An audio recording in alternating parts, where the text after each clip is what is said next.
করছেন? কথা কন। বড় বাহিনী দিয়ে মারছেন, বড় বাহিনী দিয়ে মারছেন, আবাবিল দিয়ে মারছেন, পাথরের আগুন দিয়ে মারছেন, হ্যাঁ কি দিয়ে মারছেন? শুধু একটা ন্যাংরা মশা। আবার মরার আগে তাকে জুতার বড়ি খাওয়াইছে কি খাওয়াই নাই?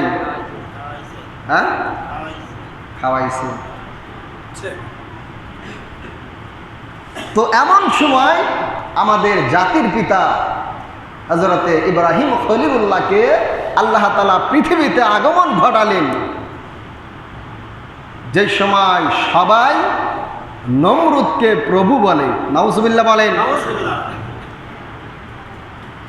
প্রভুর ব্যাখ্যা আছে। আমাদের রিজিকের মালিক কে? হায়াতের মালিক কে? আল্লাহ। তো নমরুদ এতটাই পাওয়ার দেখিয়েছিলেন, মানুষের উপরে এতটাই জুলুম করেছেন, নমরুদ ইচ্ছা করলে একজনকে জীবন সাথে সাথে বিনাশ করে দিতে পারতেন, আবার একজনকে ছেড়েও দিতে পারতেন, একজনকে খাবার দিতে পারতেন আর একজনকে খাবার নাও দিতে পারতেন। সেই ক্ষমতা তিনি খাটিয়েছেন।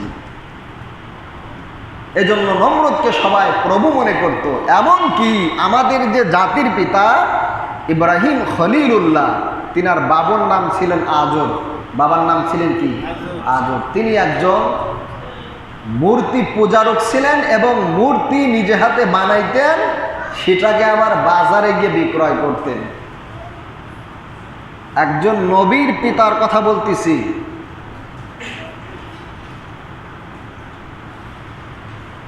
তো ইব্রাহিম আলাইহিস সালাতু ওয়াস সালাম পৃথিবীতে আসলেন, অনেক লম্বা কথা, শুধু মিস কল দিয়ে যাব, ডাইরেক্ট কল দেওয়ার টাইম নাই, শুধু বোঝানোর জন্য বলছি। ইতিহাস মুসলমান হিসেবে সবাই কম বেশি জানি, কিন্তু এই আলোচনা থেকে আমার আপনার শিক্ষা গ্রহণ করার দরকার আছে না নাই? আছে না নাই? আছে। তো ইব্রাহিম নবী পৃথিবীতে আসলেন।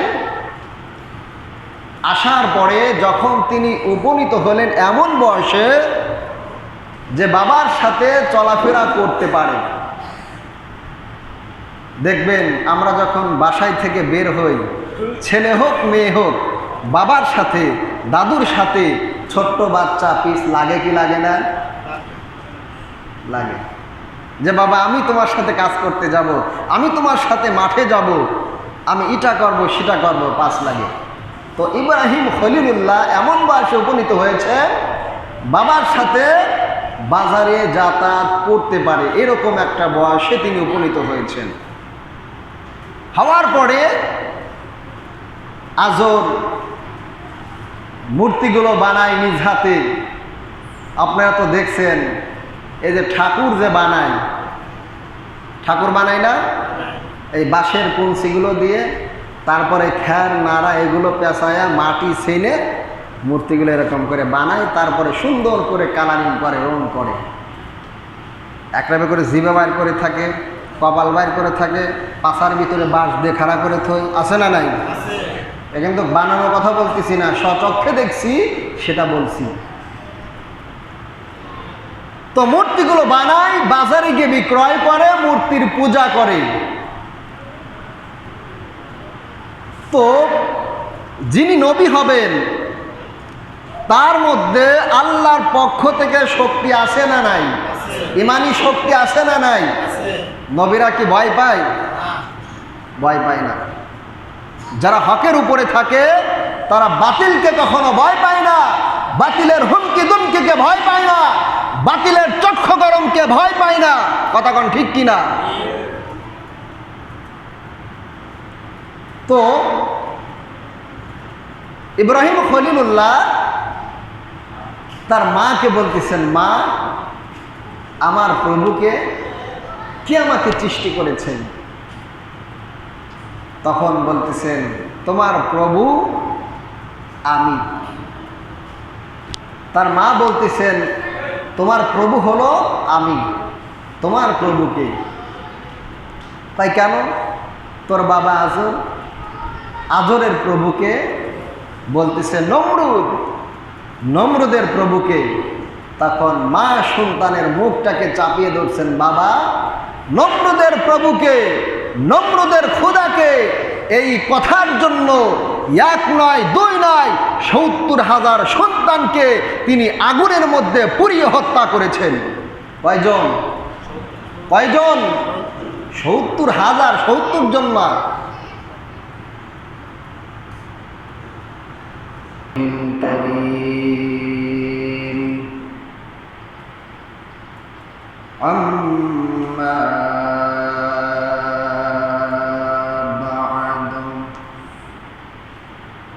فأعوذ بالله من الشيطان الرجيم. بسم الله الرحمن الرحيم.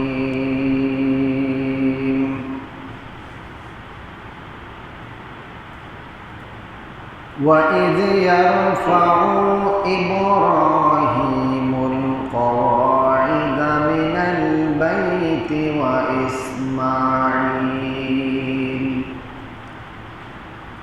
ربنا تقبل منا إنك أنت السميع العليم. وقال رسول الله صلى الله عليه وسلم أخلص دينك يكفيك العمل القليل. وقال الله تعالى إن الله وملائكته يصلون على النبي يا أيها الذين آمنوا صلوا عليه وسلموا تسليما.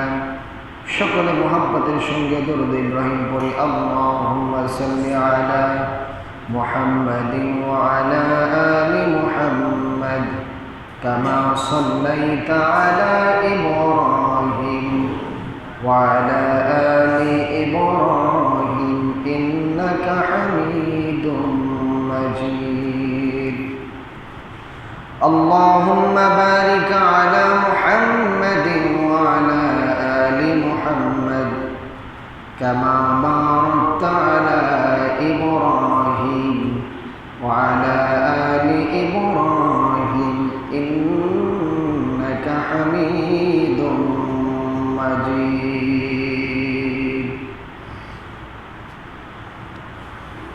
আলহামদুলিল্লাহ, আল্লাহ তাআলার দরবারে লাখো কোটি শুকরিয়া যে মহান তাবারক তাআলা আমাকে এবং আপনাদেরকে অত্যন্ত ভালোবেসে দুনিয়ার সমস্ত কাজ থেকে ফারিগ করে তার বিশাল আকাশের নিচে প্রশস্ত জমির উপরে তার ঘর মসজিদে আসা এবং বসার তৌফিক দান করলেন।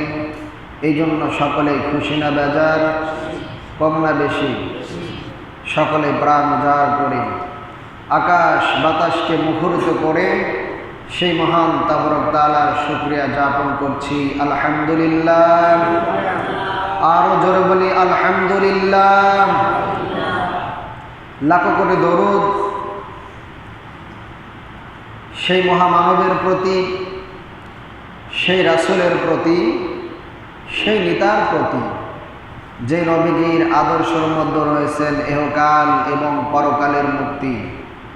সকলেই সেই নবীর প্রতি প্রাণ উজাড় করে আকাশ বাতাসকে মুখরিত করে নবীর মুহাব্বতে হৃদয়ের স্থল থেকে নবীজির প্রতি দরুদ প্রেরণ করি। সকলে পড়ি সাল্লাল্লাহু আলাইহি ওয়াসাল্লাম। আরও কৃতজ্ঞতা জ্ঞাপন করছি যে মা বাবা আমাকে জন্ম দিয়ে এই সুন্দর পৃথিবীতে আগমন ঘটিয়েছেন।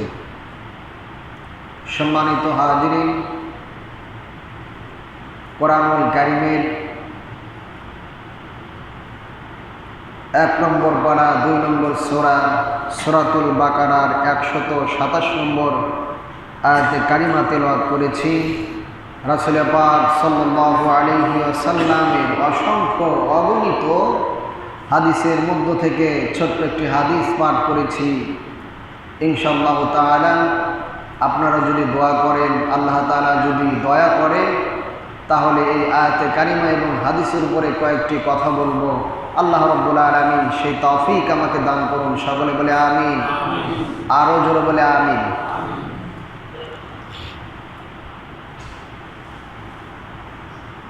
সম্মানিত হাজিরিন,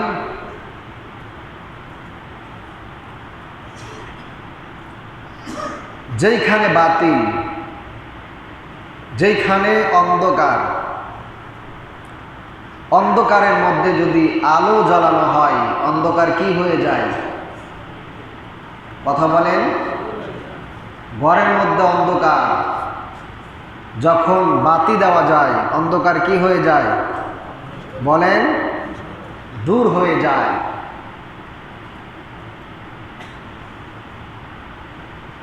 বাতিল থাকবে, হক আসবে। বাতিল থাকবে না, হকও আসবে না।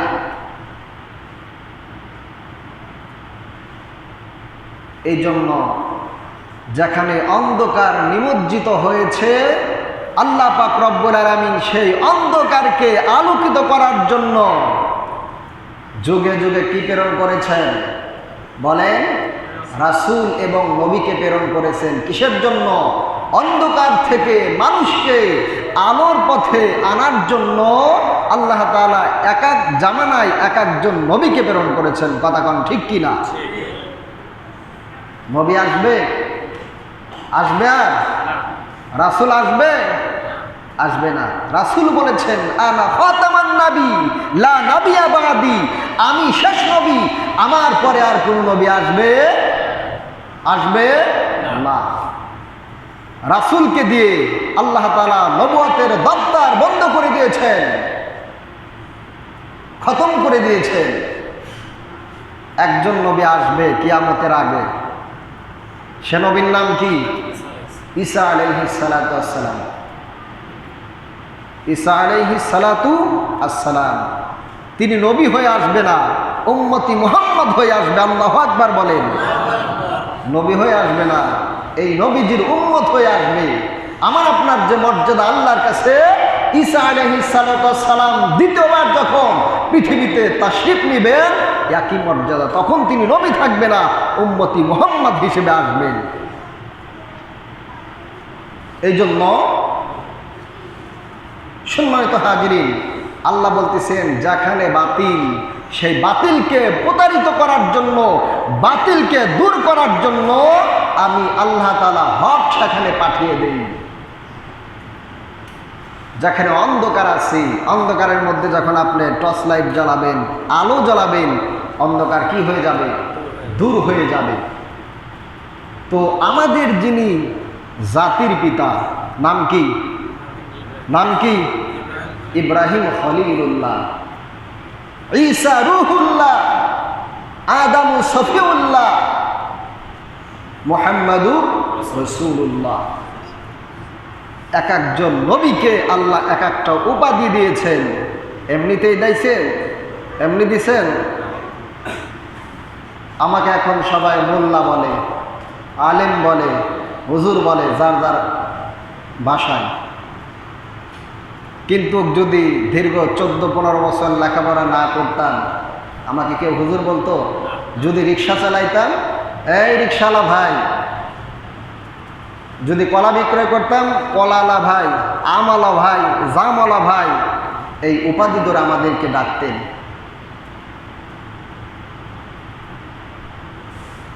মুহাম্মাদুর রাসূলুল্লাহ এমনিতে আল্লাহ বলে নাই, আদম সফিউল্লাহ আল্লাহ এমনি বলে নাই, ঈসা রূহুল্লাহ আল্লাহ এমনি বলে নাই, ইব্রাহিম খলিলুল্লাহ আল্লাহ এমনিতেই বলে নাই। বলার কারণ আছে না নাই? আছে না নাই? আছে। তো ইব্রাহিম আলাইহিস সালাতু ওয়াস সালাম চিন্তা করেন, আদি পিতা বানাইলেন আদমকে, জাতির পিতা বানাইলেন ইব্রাহিম নবীকে। ইন্নী আবিকুম ইব্রাহিম।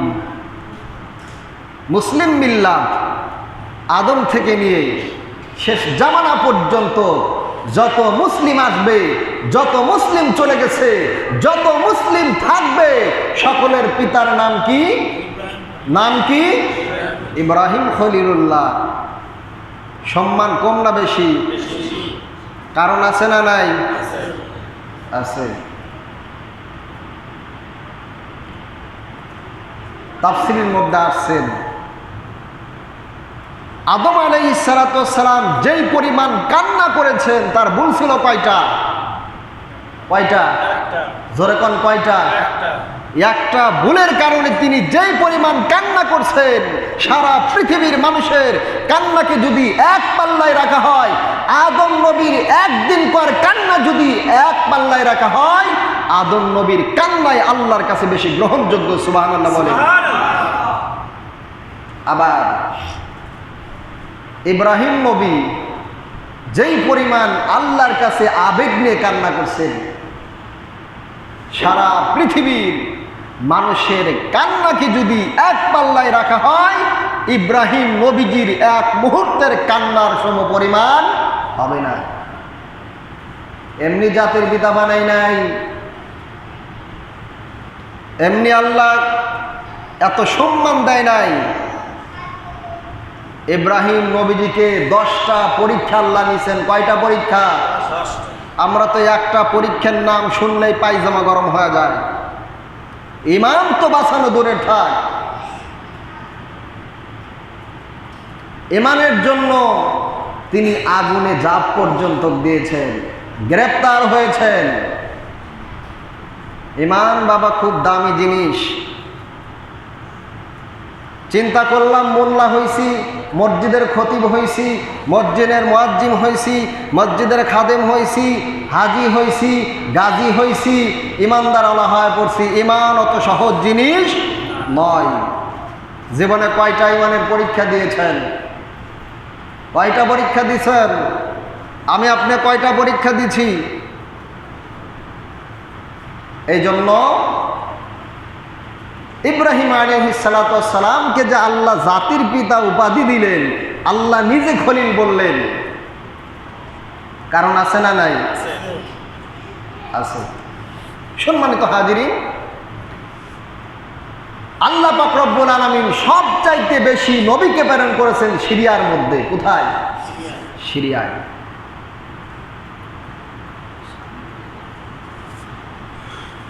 তো ইব্রাহিম আলাইহিস সালাতু ওয়াস সালামকে এমন একটা টাইমে, এমন একটা সময় আল্লাহ তাআলা তাকে দুনিয়াতে আগমন ঘটালেন, যেই সময়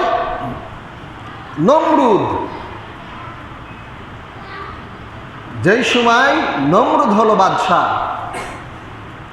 যেমন তেমন বাদশাহ না, দুইজন ব্যক্তি নিজেকে খোদা বলে দাবি করছেন। কয়জন?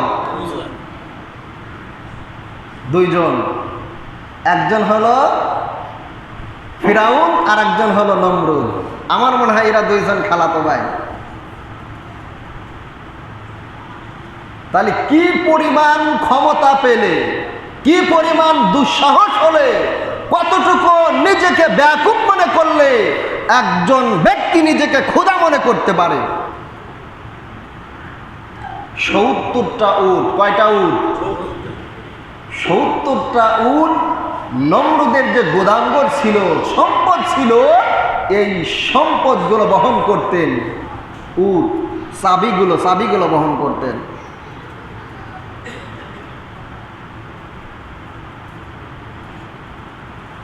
সেই নমরুদকে আল্লাহ কি করছেন? কথা কন। বড় বাহিনী দিয়ে মারছেন, বড় বাহিনী দিয়ে মারছেন, আবাবিল দিয়ে মারছেন, পাথরের আগুন দিয়ে মারছেন, হ্যাঁ? কি দিয়ে মারছেন? শুধু একটা ন্যাংরা মশা। আবার মরার আগে তাকে জুতার বড়ি খাওয়াইছে কি খাওয়াই নাই? হ্যাঁ, খাওয়াইছে। তো এমন সময় আমাদের জাতির পিতা হযরতে ইব্রাহিম খলিলুল্লাহকে আল্লাহ তাআলা পৃথিবীতে আগমন ঘটালেন, যে সময় সবাই নমরুদকে প্রভু বলে। নাউজুবিল্লাহ বলেন। প্রভুর ব্যাখ্যা আছে। আমাদের রিজিকের মালিক কে? হায়াতের মালিক কে? আল্লাহ। তো নমরুদ এতটাই পাওয়ার দেখিয়েছিলেন, মানুষের উপরে এতটাই জুলুম করেছেন, নমরুদ ইচ্ছা করলে একজনকে জীবন সাথে সাথে বিনাশ করে দিতে পারতেন, আবার একজনকে ছেড়েও দিতে পারতেন, একজনকে খাবার দিতে পারতেন আর একজনকে খাবার নাও দিতে পারতেন। সেই ক্ষমতা তিনি খাটিয়েছেন। এজন্য নমরুদকে সবাই প্রভু মনে করত। এমনকি আমাদের যে জাতির পিতা ইব্রাহিম খলিলুল্লাহ, তিনার বাবার নাম ছিলেন আজর। বাবার নাম ছিলেন কি? আজর। তিনি একজন মূর্তি পূজারক ছিলেন এবং মূর্তি নিজে হাতে বানাইতেন, সেটাকে আবার বাজারে গিয়ে বিক্রয় করতেন। একজন নবীর পিতার কথা বলতেছি।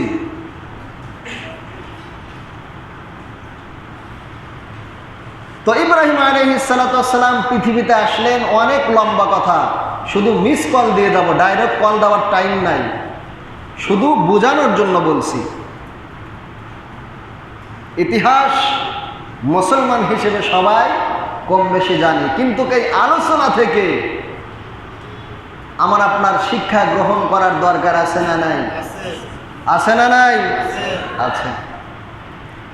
তো ইব্রাহিম নবী পৃথিবীতে আসলেন, আসার পরে যখন তিনি উপনীত হলেন এমন বয়সে যে বাবার সাথে চলাফেরা করতে পারে। দেখবেন আমরা যখন বাসায় থেকে বের হই, ছেলে হোক মেয়ে হোক, বাবার সাথে দাদুর সাথে ছোট্ট বাচ্চা পিস লাগে কি লাগে না? লাগে। যে বাবা আমি তোমার সাথে কাজ করতে যাব, আমি তোমার সাথে মাঠে যাব, আমি এটা করব সেটা করব, পাস লাগে। তো ইব্রাহিম খলিলুল্লাহ এমন বয়সে উপনীত হয়েছে বাবার সাথে বাজারে যাতায়াত করতে পারে, এরকম একটা বয়সে তিনি উপনীত হয়েছেন। হওয়ার পরে আজর মূর্তিগুলো বানায় নিজ হাতে। আপনারা তো দেখছেন, এই যে ঠাকুর যে বানায়, ঠাকুর বানায় না, এই বাঁশের কঞ্চিগুলো দিয়ে, তারপরে খ্যার নাড়া এগুলো পেঁচায়া মাটি ছেনে মূর্তিগুলো এরকম করে বানায়, তারপরে সুন্দর করে কালারিং করে, রং করে, একটাবে করে জিভে বাইর করে থাকে, কপাল বাইর করে থাকে, পাশার ভিতরে বাঁশ দিয়ে খাড়া করে থই। আছে না নাই? এ কিন্তু বানানোর কথা বলতেছি না, স্বচক্ষে দেখছি সেটা বলছি।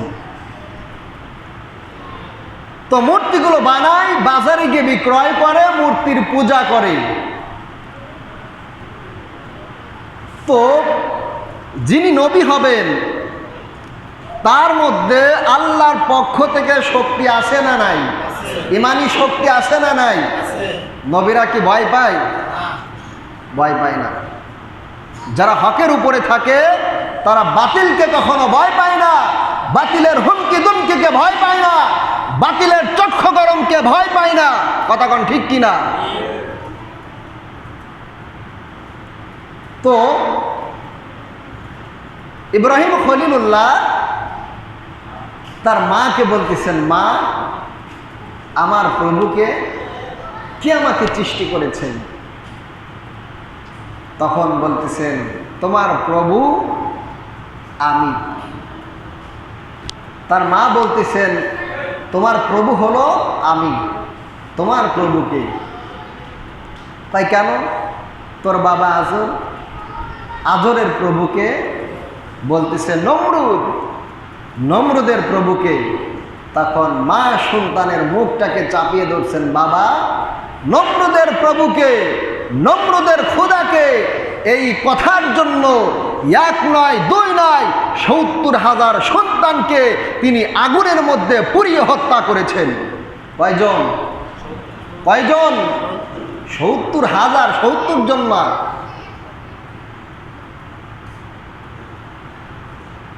আশ্চর্য বিষয়। কিন্তু ইব্রাহিম নবীর ভিতরে প্রতিভা জেগে উঠছে, ইমানি শক্তি জেগে উঠছে। আমার প্রভু তুমি বললে, তোমার প্রভু আমার পিতা আজর, আমার পিতার প্রভু নমরুদ, কিন্তু নমরুদের প্রভুকে সেটা আমাকে খুঁজে বের করতেই হবে, সেটা আমাকে জানতেই হবে। এই ইচ্ছা শক্তি, ইমানি শক্তি তার ভিতরে কাজ করতেছে। এই খবর নমরুদের কাছে চলে গেছেন। এরকম চগলখোর আছে না নাই? দেখবেন কারো সাথে যদি কারো কথা কাটাকাটি হয় সেটাকে লম্বা করে দেয়। এরা হলো মুনাফিকের চাইতেও খারাপ। এদের শাস্তির বিধান জাহান্নামের একেবারে তলদেশে থাকবে। এরা তলদেশে মুনাফিক যারা, মুনাফিক কিন্তু মাথায় টুপি আছে, পাগড়ি আছে, লম্বা জামা আছে, সবই আছে, আবার জামাতে নামাজের আগের কাতারে খারাপে, কিন্তু ভিতরের সার্টিফিকেট চেনাবারও দায়। রাসূল 3টা আলামত দিয়ে দিছে। যখন কথা বলবে মিথ্যা বলবে, ওয়াদা করবে ভঙ্গ করবে, আমানত রাখবে খেয়ানত করবে, এটা হলো টাটকা মুনাফিক। এরকম মানুষ আমাদের সমাজে আছে না নাই? কথা বলেন, আছে না নাই? এই 3টা আলামত যার মধ্যে আছে আর বেশি কিছু বুঝতে হবে না, তার কাছ থেকে আপনি এড়িয়ে চলবেন। রাসূল বলেছে সে মুস্তাকিব আদম, তার কাছ থেকে আপনি পালন করবেন। বাহিরে ইসলামের স্রোত থাকতে পারে, কিন্তু ভিতরে একবারে কি ফাঁকা। তো এই ইব্রাহিম নবী তার মায়ের সাথে বাবার সাথে যে কথাগুলো বলছে, খবরটা চলে গেছে কার কাছে? বলেন কার কাছে? বাদশাহ নমরুদের কাছে চলে গেছে। নমরুদ প্রথমে তার বাবা আজরকে ডাকলেন, যদিও তার একজন কাছের লোক ছিল আজর। বলতেছেন, আজর, আমি শুনলাম তোমার সন্তান ইব্রাহিম এই কাজ করছে, এই কথা বলছে, তুমি তোমার সন্তান হিসেবে তাকে প্রতিবাদ করবে। বাদশার কাছ থেকে চলে আসছেন, এসে বলতেছেন, বাবা, এই ধরনের প্রশ্ন, এই ধরনের কথা আর কখনো তুমি বলবে না। কিছুদিন যাওয়ার পরে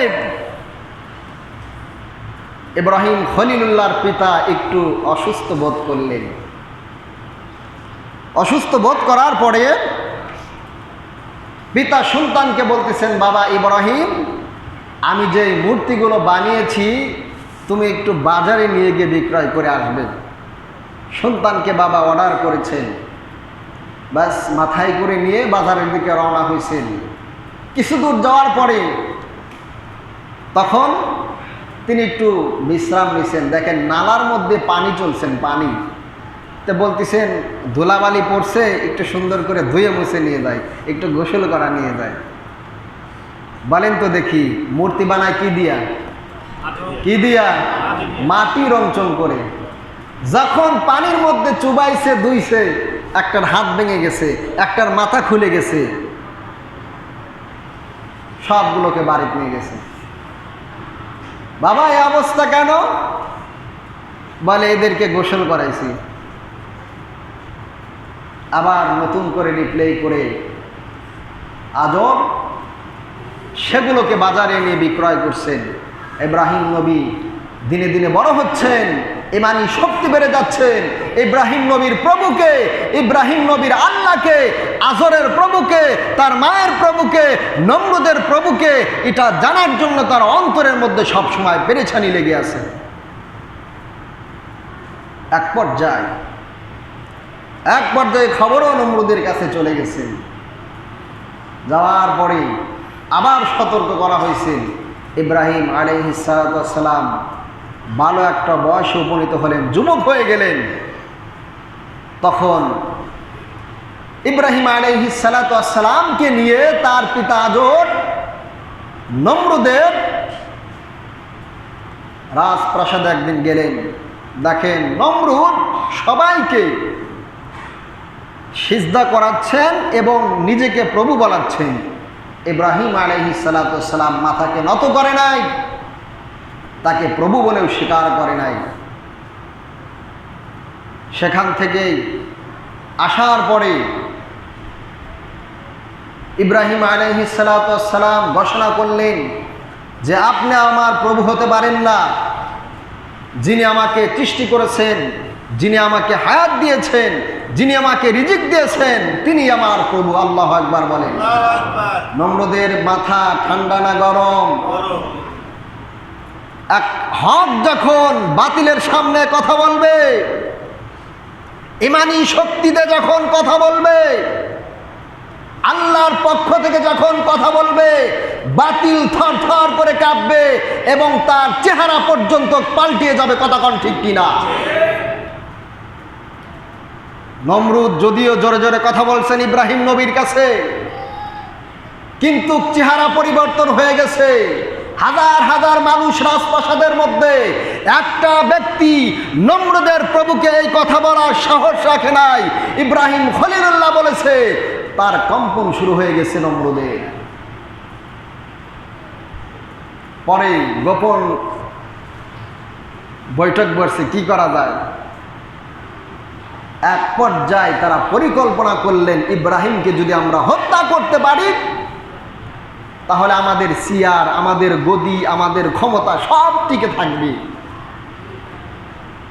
দেখবেন একজন ব্যক্তি যখন একজনকে দেখতে পারে না, একজনের বিরুদ্ধে যখন একজন ষড়যন্ত্র করতে করে, আপনাকে মনে করতে হবে ওই ব্যক্তির স্বার্থ আছে, ওই ব্যক্তির স্বার্থর জন্য তার সাথে এমন আচরণ করতেছেন। কথা কোন ঠিক কিনা? এটা আপনাদেরকে বুঝে নিতে হবে। যদি আপনার স্বার্থ না থাকে এ কাজটা সে করবে না। যে কোনো কারণে হোক, যে কোনো কায়দায় হোক, তার লেগেছে, তার বিরোধিতা করা শুরু করে দিয়েছেন। তো সিদ্ধান্ত নিলেন যে ইব্রাহিম নবীকে যদি হত্যা করতে পারি তাহলে আমাদের সব কিছু ঠিক থাকবে। সম্মানিত হাজিরিন, পরে বসুন। তো ইব্রাহিম খলিলুল্লাহ যখন বাড়িতে চলে আসলেন, পরিকল্পনা করলেন ইব্রাহিম নবীকে হত্যা করা হবে। এমন তো অবস্থায় শয়তান বুদ্ধি দিলেন যে যেহেতু আজরের সন্তান, আজর হলো আমাদের পক্ষের লোক, আজর যদি তার সন্তান ইব্রাহিমের মতো আমাদের দল থেকে বেরিয়ে যেত, বিপক্ষে চলে যেত, তাহলে একটা কথা ছিল, ইব্রাহিম নবীকে আমাদের দলে কিভাবে আনা যায় সেই চেষ্টা প্রচেষ্টা করা হোক, সেই চেষ্টা প্রচেষ্টা করা হোক। অফার করলেন, নারীর অফার করলেন, গাড়ির অফার করলেন। এক পর্যায়ে যখন ইব্রাহিম নবী এগুলোকে অস্বীকার করলেন, তারা বিশাল বড় গান বাজনার অর্ডার করলেন। সুন্দর সুন্দর বিভিন্ন দেশ থেকে সুন্দর সুন্দর নারী নিয়ে আসলেন, গান বাজনার আয়োজন করলেন এবং বললেন ওইখানে যদি ইব্রাহিম নবীকে একবার নিয়ে যেতে পারো, ইব্রাহিম নবীজির ঈমান চলে যাবে, ইব্রাহিম নবীজি আমাদের দলে চলে আসবে। বুদ্ধি দিছেন কে? জোরে বলেন কে? শয়তান বুদ্ধি দিছে। এইরকম বুদ্ধি যারা দিবে মনে করতে হবে এরা ভালো মানুষ নয়। মাথায় টুপি থাকবে, জুব্বা থাকবে, সামনের কাতারে নামাজ পড়বে, কিন্তু কথাগুলো ওই ব্যক্তি বলে নাই, কথাগুলো বলছেন কে? কথা বলছে কে? শয়তান। স্পষ্ট কথা। তো ইব্রাহিম আলাইহিস সালাতু ওয়াস সালাম তার বাবা বললেন, বাবা অমুক জায়গায় অমুক দিন তোমাকে যেতে হবে। ইব্রাহিম নবী বললেন, ইন্নী সাকিব, বাবা আমি অসুস্থ, আমি যেতে পারবো না। শারীরিক তিনি কোনো অসুস্থ ছিলেন না, মনের দিক দিয়ে অশান্তি ছিল, আমার বাবা ভুল পথে চলে গেছেন।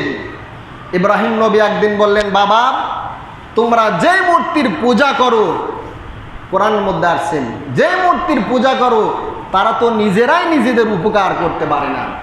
গায়ের মধ্যে মাছি লাগে, মশা লাগে, তাড়াইতে পারে? তাড়াইতে পারে? যেই মূর্তি নিজের শরীর থেকে মশামাছি তাড়ানোর শক্তি রাখে না, সেই মূর্তি কিভাবে আপনাকে হিদায়াত করতে পারে, কিভাবে আপনাকে জাহান্নাম থেকে মুক্তি করে জান্নাত পর্যন্ত নিয়ে যেতে পারে? কথা কম ঠিক কিনা? ইব্রাহিম নবী প্রতিবাদ করা শুরু করলেন। আজর বললেন যে আমার সন্তান অসুস্থ, যাবে না। সবাই গান বাজনায় চলে গেছেন 1 সপ্তাহের জন্য। এদিকে ইব্রাহিম আলাইহিস সালাতু ওয়াস সালামকে তার বাবা দায়িত্ব দিয়ে গেছেন, বাবা এই যে কিছু লাড়ু, কিছু বাতাসা, কিছু সন্দেশ, কিছু ফুল, কিছু নারকেল, এগুলো নিয়ে যা, কলামালা আবি যাবি, দেখবেন দুধ নিয়ে যাবে করে খাওয়ায়, মা খাও মা খাও, এইগুলো একটু মূর্তিরে খাওয়া আসবে। সবাই চলে গেছেন। ইব্রাহিম আলাইহিস সালাতু ওয়াস সালাম বাবার কথা অনুযায়ী মন্দিরের মধ্যে চলে গেলেন, যা মূর্তিগুলোকে খাবার দিলেন, খায় না। ইব্রাহিম আলাইহিস সালাতু ওয়াস সালামের রাগ হয়ে গেছে, খায় না কেন? দেখবেন সন্তান যখন ক্ষুধার জন্য কান্না করে, মা যখন সন্তানকে খাওয়াইতে চায়, সন্তান যখন খায় না, কি করে? পিটানি দেয়। পুরো একটা নিয়ে এমন পিটানি শুরু করছে, একটার হাত ভেঙে ফেলছে, একটার কাঁধ ভেঙে ফেলছে, একটার মাথা উপরে ফেলছে। তারা গানের অনুষ্ঠান শেষ করে এসে মার খবর নিতে গেছেন, বাবার খবর নিতে গেছেন, যা দেখে একটার হাত ভাঙা, একটার কান নাই, একটার মাথা নাই। নমরুদের কাছে খবর চলে গেছেন। নমরুদের মাথা তো গরম হয়ে গেছে যে ইব্রাহিম আলাইহিস সালাতু ওয়াস সালামকে আমাদের দলে আনার জন্য বিভিন্ন জায়গায় থেকে নর্তকী নিয়ে আসলাম, গান বাজনার আয়োজন করলাম, ইব্রাহিম নবী তো আমাদের দলে আসলোই না, বরঞ্চ আমাদের ক্ষুধার আরো 12টা বাধা দিছে। পুলিশ দিয়ে ইব্রাহিম নবীকে পাকড়াও করা হলো, ধরে নিয়ে যাওয়া হলো। নিয়ে যাওয়ার পরে ইব্রাহিম আলাইহিস সালাতু ওয়াস সালামের সর্বপ্রথম পরীক্ষা হলো তিনি আগুনে ঝাঁপ দিয়েছেন। এটা হলো সর্বপ্রথম পরীক্ষা। তাকে ধরে নিয়ে যাওয়ার পরে শুলির সাথে বাঁধলেন, আগুনে নিক্ষেপ করবেন, চরকের সাথে বাঁধছেন। বাঁধার পরে 40 জন যুবক, কয়জন? 40 জন যুবক চরকের রশি ধরে টানতেছেন, ইব্রাহিম নবীকে অগ্নিকুণ্ডে ফেলাবেন। এর আগে অফার করছেন নমরুদ যে তুমি যদি আমাদের দলে আসো, আমাদের হয়ে কাজ করো, তোমার সমস্ত সুযোগ সুবিধা দেওয়া হবে।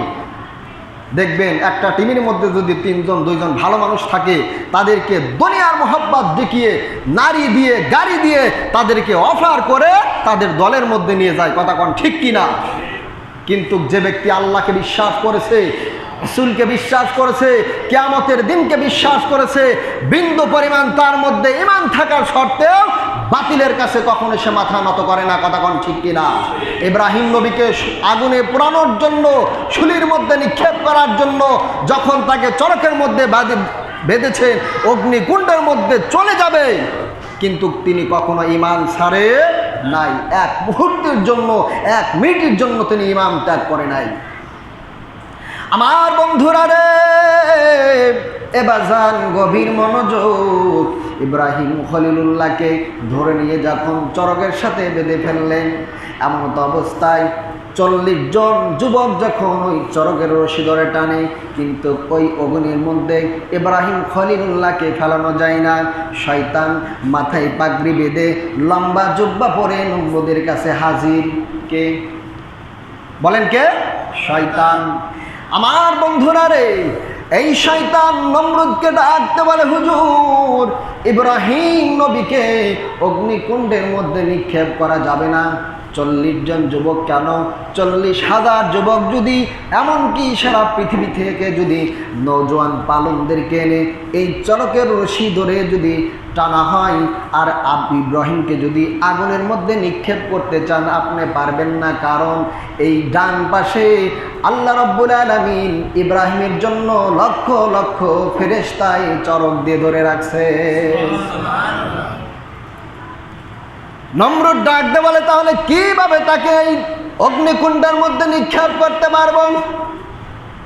শয়তান ডাক দে বলে নমরুদকে, 40 জন যুবকের প্রয়োজন হবে না, 40,000 যুবকেরও প্রয়োজন হবে না। শুধুমাত্র ইব্রাহিমের পণ্যের থেকে যদি, শরীর থেকে যদি কাপড়গুলো কেড়ে নিতে পারেন, যদি বস্ত্রহীন করতে পারেন, যদি উলঙ্গ করতে পারেন, 40 জন যুবক নয়, 40,000 যুবকের এই রশিদ চরক ধরে টানতে হবে না। এই চরক অগ্নিকুণ্ডের মধ্যে এমনিতেই পড়ে যাবে। নাউজুবিল্লাহ বলেন। বুদ্ধি দিলেন কে? জোরে বলেন কে? শয়তান।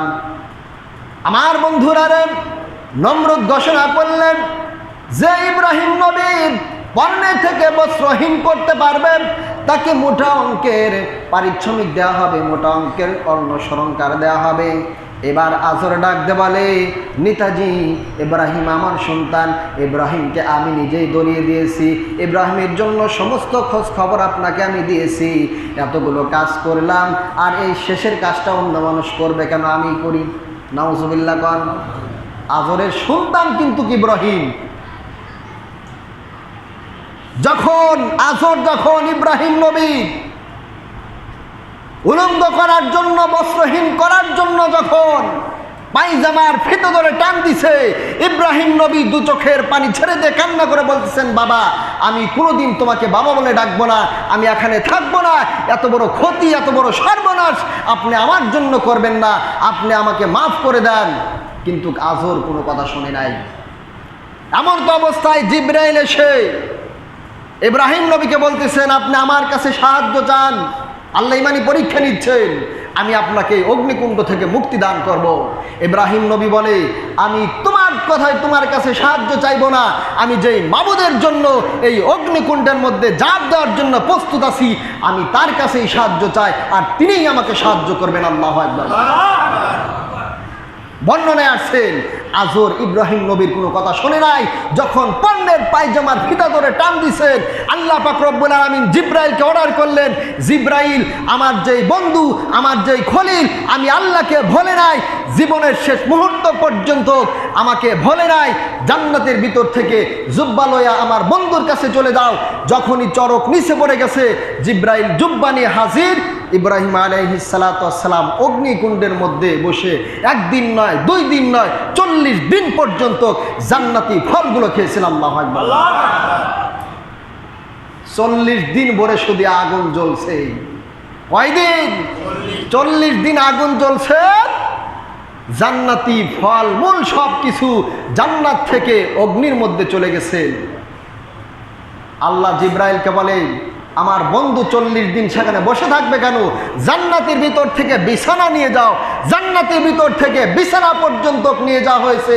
আপনিও যদি ইমানের উপরে থাকতে পারেন, শেষ পর্যন্ত যদি ইমানকে টিকে রাখতে পারেন, বাতিলের কাছে যদি মাথা নত না করতে পারেন, দুনিয়ার এইগুলো নারী বাড়ি এগুলোকে যদি বানচাল করতে পারেন, আমার আপনার জীবনেও এরকম পরীক্ষা আসতে পারে কি পারে না? এই জন্য সম্মানিত হাজিরিন, ইব্রাহিম আলাইহিস সালাতু ওয়াস সালামের জীবনে মোট 10টা পরীক্ষা আইছেন। জীবনের সর্বপ্রথম পরীক্ষায় হলেন অগ্নিকুণ্ডে ঝাঁপ দেওয়া। তিনি আল্লাহর জন্য অগ্নিকুণ্ডের মধ্যে ঝাঁপ দিয়েছেন। এই পরীক্ষায় তিনি ফার্স্ট ডিভিশনে পাস করেছেন।